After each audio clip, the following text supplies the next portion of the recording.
Chairman, we are ready to go. All right. Yeah.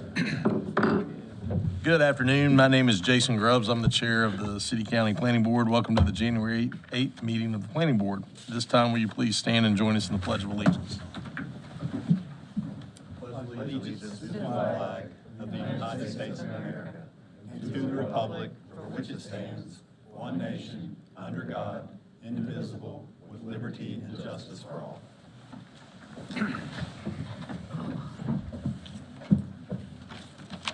All right. Today's meeting is being broadcast live by Winston-Salem TV digital media and will be rebroadcast at 10 a.m. Friday morning and again at 4 o'clock Sunday afternoon. Additionally, an on-demand recording will be available on the City of Winston-Salem's YouTube channel. Our first order of business today will be the consent agenda containing items for which the petitioner is requesting withdrawal or continuance, or items which the planning staff has recommended approval and no one signed up to speak in opposition. For our public hearings today, each side will have a total of 12 minutes. There is no rebuttal period. Once the public hearing is closed and the board goes into work session, no one is permitted to speak unless the planning board asks them a question. The items under Section B of our agenda will require final action by the elected body, either the Winston-Salem City Council or the Forsyth County Board of Commissioners. As such, votes taken today are recommendations which are considered by the elected body during their review of the requests. For general use rezoning requests, the Planning Board must consider the full range of uses allowed in the zoning district being requested. The petitioner may not refer to a specific intended use of the property. For special use district zoning requests, the petitioner must identify the intended use or uses of the site and give specific details on how the site will be developed. If you're addressing the board today, before you begin your comments, please give us your name, address, and zip code for the record. First item on the consent agenda is the approval of the minutes of the December 11th meeting. Is there a motion? Move approval. Second. Motion by Mr. Lamb, second by Mr. Patino. Any discussion? All those in favor, sign of aye. Aye. Any opposed? That's unanimous. All right, I'm now going to call on Mr. Mark Aldred to lead us through the consent agenda. Thank you, Mr. Chair. So first up, we have an automatic continuance for item B1 and item C1, F1663 and PBR 2025-21 respectively. They are automatically continued to the February 12, 2016 meeting. So the first item up for discussion is item B2. This is case W3200. This is the Appropriate Holdings LLC, also the project's known as Hillsdale Dental. This is a final development plan of 1.13 acres at the northwest intersection of Country Club Road and Brookberry Park Avenue. And the request is for offices in a highway business special use two-phase zoning district. You can see that it's surrounded by the rest of the highway business special use two-phase district, and across the street is RS9. You see from the aerial, this is a vacant lot. It is graded for development. It is internally connected to the Walmart Neighborhood Market Shopping Center, and it's also internally connected to the Brookberry Park Apartments. So you can see to the north here is the stormwater device that treats the water for this development. And across here, you see another vacant lot. There is a condition, a phase 1 condition. It limits the combined building square footage for both out parcel D, which is this one, and out parcel E, which is this one, to 13,000 square feet. The West Suburban Area Plan Update recommends commercial for this site. And the site plan shows one used 6,014 square foot office building with associated parking. The plan shows all required street yards and sidewalk connections. And again, with the 6,000 square foot, when we do get a new development come here, they'll be limited to close to 7,000 square feet. The proposed building elevations comply with the phase one conditions of rezoning case W3200 by utilizing exterior building materials that are consistent with the existing building within the development. The site plan complies with the impervious surface limits established by the development stormwater permit and meets all other UDO requirements, and staff recommends approval. Any questions? Any questions for staff? No one signed up to speak in opposition to this item. Is anyone here opposed to this recommendation? Seeing no one, I'll declare the public hearing closed. What's the pleasure of the board? Mr. Chairman, I move the planning board find that the request is consistent with the comprehensive plan. Second. Motion by Mr. Lamb, second by Mr. Patino. Any further discussion? All in favor, sign of aye. Aye. Any opposed? That's unanimous. Mr. Chairman, I further move the planning board approve W 3200. Second. Motion by Mr. Lamb, second by Mr. Patino. Any further discussion? All in favor, sign of aye. Aye. Any opposed? That's also unanimous. Next is item C2. Mr. Chairman, I only need to recuse myself for this one. All right. As Mr. Pitt needs to recuse himself, is there a motion to approve? So moved. All right. Second. Motion by Mr. Lamb, second by Mr. Patino. Any further discussion? All in favor, sign of aye. Aye. All right. Any opposed? Okay. Give him a second, sit down. Tom out, Chair. All right, so this is item C2. This is cases PBR 2026-01. The project's known as Windmill Acres. It's a 185-lot PRD and RS9, 65.13 acres on the east side of Old Salisbury Road, north and south of Jasper Lane. You can see to the north here is mostly RS9. To the east is RM12S. To the south is the South Fork Muddy Creek. And to the west is it's a neighborhood church and IP. So this is the overall development you see here. There is two existing streets. Old Salisbury Street acts as a western boundary, and Jasper Lane is the other existing street, which divides the development into a north section and to a south section. The proposal does have 10 proposed public streets with a total linear footage of 7,508. It is, again, bordered by the South Fork Muddy Creek and has 5 stormwater developments treating the water runoff. This specific is the south side, so what you see here is there's this proper screening between the stormwater device and Old Salisbury Street, and the rest of the development meets the PRD buffer yards between Jasper Lane and the single-family residential that you have with a PRD. There is, with this portion, there is 7 new public streets, 3 active open spaces, including one that exists around a existing cell tower. And this portion in particular has 4 of the 5 stormwater devices. And as you see here, again, you have the type 1 20-foot buffer yard that you have with the normal PRDs, but there is a 50-foot thoroughfare open space that acts as a buffer between the backyards of these western lots you see here and also the lot that you see on this side. If you go a little bit further north, you'll see a private lift station that has a type 1 buffer yard separating it and the most northwestern lot, residential lot. This one does have it has 1 stormwater device here. It does have 3 active open spaces. The active open spaces for each development phase shall be completed in a manner consistent submitted with the Williams Development Group overview of residential community space. We did leave 2 here that you can see as examples. We are asking for removal of a condition that you did have with your agenda. So there is what we're asking for is a removal of the condition requiring installation of a sidewalk along Jasper Lane prior to the issuance of residential infrastructure permits. Jasper Lane is an existing ribbon-paved street with no curb and gutter improvements. Therefore, no sidewalk will be required on Jasper Lane. The site plan does meet UDA requirements.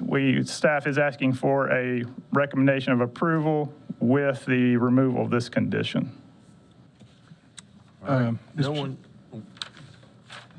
We're not having a public hearing. Okay, sorry. Mr. Chairman, I move that the planning board approve PBR 2026-01 and remove the condition. Second. Motion by Mr. Lamb, second by Mr. Patino. Any further discussion? All in favor, sign of aye. Aye. Any opposed? All right. Tiffany, can you go get Dixon? Thank you.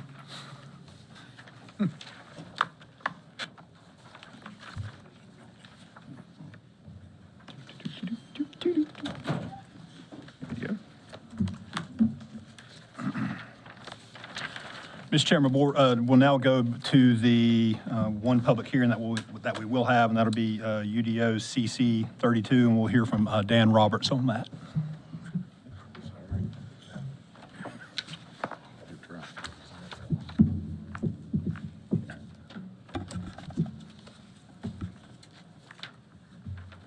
All right, good afternoon, Mr. Chairman, members of the board. So I'm going to discuss UDO CC 32, which is to modify Chapter 8 of the United Development Ordinance to remove Section 8.4.6.b, titled Graded Slopes, Mechanically Stabilized Slopes and Fills, and the petitioner is Planning and Development Services staff. For a little bit of background, Planning and Development Services staff received a request from the Assistant City Manager's Office for Public Works to review the current approval process for mechanically stabilized slopes, aka retaining walls. Current regulations allow walls or wall sections of up to 10 feet in height to be approved by erosion control staff, and walls exceeding 10 feet in height are subject to an alternative compliance process. And so, although the requirements for mechanically stabilized slopes are contained in the UDO, planning staff are not responsible for the review or approval. In the city of Winston-Salem, retaining walls are reviewed by engineering and erosion control staff. And in unincorporated Forsyth County, NCDOT, they review the retaining walls that are adjacent to state right-of-ways, and the erosion control staff review the retaining walls outside of the state right-of-ways. So most of Winston-Salem's peer communities do not include height limits or other technical details related to retaining walls in their UDO. And so it's handled by the erosion control staff currently, except for the alternative compliance. Staff believes that our standards for retaining walls should not include specific height limits and should rather allow project engineers the flexibility based on the project specifics. Public Works staff will be developing new infrastructure development standard regulations for retaining walls based on this direction. So based on discussions with Public Works for this proposal, mechanically stabilized slopes would be moved from the UDO to the IDS, which already contains technical specifications for similar infrastructure. And staff believes that the proposed changes provide a more streamlined process in which design elements will be reviewed by an interdepartmental team of Public Works staff that have the engineering and technical expertise. And therefore, staff recommends approval. All right. Any questions for staff? The project engineer is the developer's engineer. Is that right? Yeah, okay. Yes, sir. Any other questions for staff? No one signed up to speak in opposition to this item. Is anyone here opposed to this recommendation? Seeing no one, I'll declare the public hearing closed. What's the pleasure of the board? Mr. Chairman, I move the planning board find that the request is consistent with the comprehensive plan. Second. Motion by Mr. Lamb, second by Mr. Patino. Any further discussion? All in favor, sign of aye. Aye. Any opposed? Mr. Chairman, I further move the planning board recommend approval of UDO CC 32. Second. Motion by Mr. Lamb, second by Mr. Patino. Any further discussion? All in favor, sign of aye. Aye. Any opposed? That's unanimous.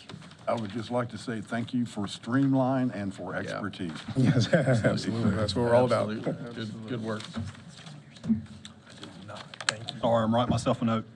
While you're doing that, Mr. Murphy, I'd like to recognize Council Member Joyner, who snuck in on me behind the podium there.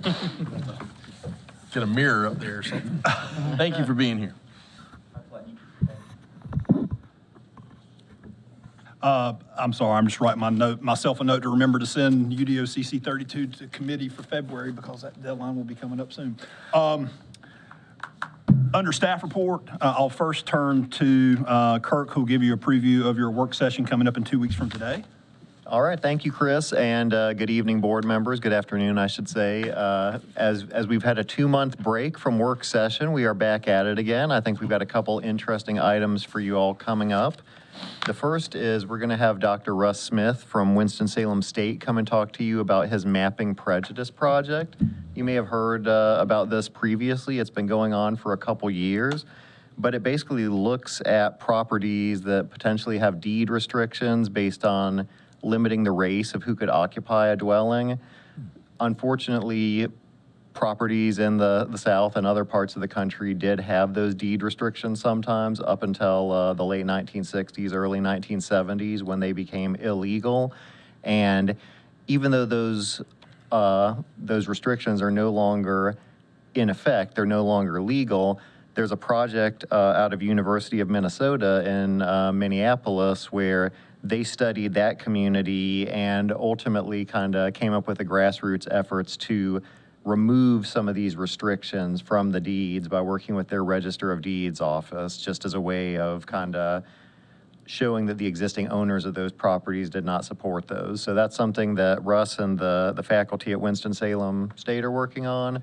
There's a steering committee that's been working for the last year and a half or so on that project. Our staff is part of that steering committee, but again, this is ultimately their project, but we feel that it's moved along enough that it's probably an interesting time to share with the planning board. So Dr. Smith will present on that.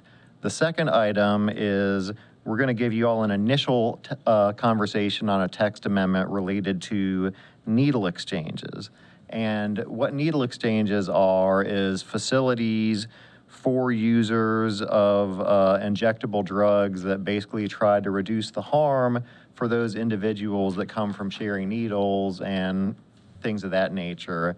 And while that's a laudable goal, sometimes these facilities can have negative unintended consequences on neighboring properties. So we've been asked by the city manager's office to kind of look and see if there's a way to come up with some use standards for these uses and see if there's a way we can kind of minimize that. So this is not an item that's scheduled for a public hearing at this point, but we do want to have an initial conversation with the board. And with that, I'll turn it back over to Chris. All right, thank you. The last thing I had under staff report is actually on the screen in front of you. The first area plan meeting, the Northeast Suburban Area Plan. Initial meeting will be on the 28th at 5:30, and the location is the Forsyth Tech Transportation Campus up off North Patterson Avenue, close to the Cook's Flea Market. So we look forward to beginning that process. This is the initial step on a multi-year process to revise all of our parcel-specific land use recommendations in light of Forward 2045. So this is the first step of a long journey. And with that, I stand ready to answer any questions. Any questions? All right. Anything for the good of the order? We'll just have our motion to adjourn. All right. Thank you very much. Thank you, everyone. I think we may have just broken Chris Leak's record.